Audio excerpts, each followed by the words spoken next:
രാത്രി കിടക്കാൻ നേരത്ത് രണ്ട് കൈകളും മക്കളെ തൊട്ടടുത്തിരുത്തി കൈകൾ കൂട്ടിപ്പിടിപ്പിച്ച് ആ കൈകളിലേക്ക് ഊതി. എന്നിട്ട് പരിശുദ്ധ ഖുർആനിലെ സൂറത്തുൽ ഇഖ്ലാസ്, സൂറത്തുൻ നാസ്, സൂറത്തുൽ ഫലക് ഈ 3 സൂറത്തുകളും ഓതി. അങ്ങനെയല്ലേ പ്രവാചകൻ പറഞ്ഞത്?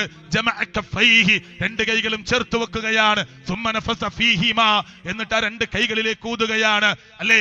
എന്നിട്ട് സൂറത്തുൽ ഇഖ്ലാസും അതുപോലെ തന്നെ സൂറത്തുൽ ഫലക്കും സൂറത്തുൻ നാസും ഓതിക്കൊണ്ട് ശരീരം മുഴുവൻ കയ്യെത്താവുന്ന ഭാഗത്തൊക്കെ തടവുകയാണ്. 3 തവണ ആവർത്തിക്കുകയാണ്. വലത് ഭാഗത്തേക്ക് ചെരിഞ്ഞ് വ്യത്യസ്തമായ പ്രാർത്ഥനകളില്ലേ, നമുക്കെല്ലാവർക്കും അറിയുന്ന പ്രാർത്ഥന. എന്തേ മറന്നു പോകാൻ കാരണം? പ്രാക്ടിക്കലാക്കുന്ന വിഷയത്തിൽ, പ്രായോഗികമാക്കുന്ന വിഷയത്തിൽ, ജീവിതത്തിലേക്ക് കൊണ്ടുവരുന്ന വിഷയത്തിൽ സംസാരിക്കുന്ന ഞാനും നിങ്ങളുമൊക്കെ പിറകോട്ട് പോയി എന്നതാണ്.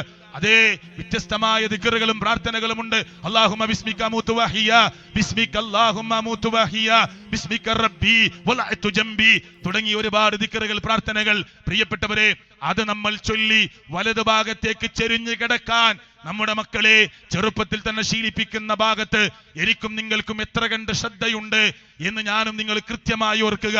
വീട്ടിൽ നിന്നിറങ്ങുമ്പോ ബിസ്മില്ലാ തവക്കൽതു അലല്ലാഹ് ലാ ഹൗല വലാ ഖുവത ഇല്ലാ ബില്ലാഹ് ഇത് ചൊല്ലിപ്പിച്ച് പറഞ്ഞേക്കാൻ ഉമ്മമാരെ ഉപ്പമാരെ ശ്രദ്ധ കാണിക്കാറുണ്ടോ? ഒരു ഉദാഹരണങ്ങൾ മാത്രം പറഞ്ഞതാണ് സുഹൃത്തുക്കളെ. പ്രാർത്ഥനയുടെ വിഷയങ്ങൾ, ദിക്റുകളുടെ വിഷയങ്ങൾ, ഒരു പദപ്രയോഗം പോലും കൃത്യമായ സൂക്ഷ്മതയോടുകൂടിയാണ് സഹാബത്ത് പ്രയോഗിച്ചതെങ്കിൽ നബി എന്ന് പറയുന്ന സ്ഥലത്ത് റസൂല് എന്ന് അർത്ഥം കൊണ്ട് ഗാംഭീര്യമുള്ള പദം പ്രയോഗിക്കുമ്പോ പാടില്ല എന്ന് പഠിപ്പിക്കുന്ന സഹാബത്തിന്റെ ശൈലി.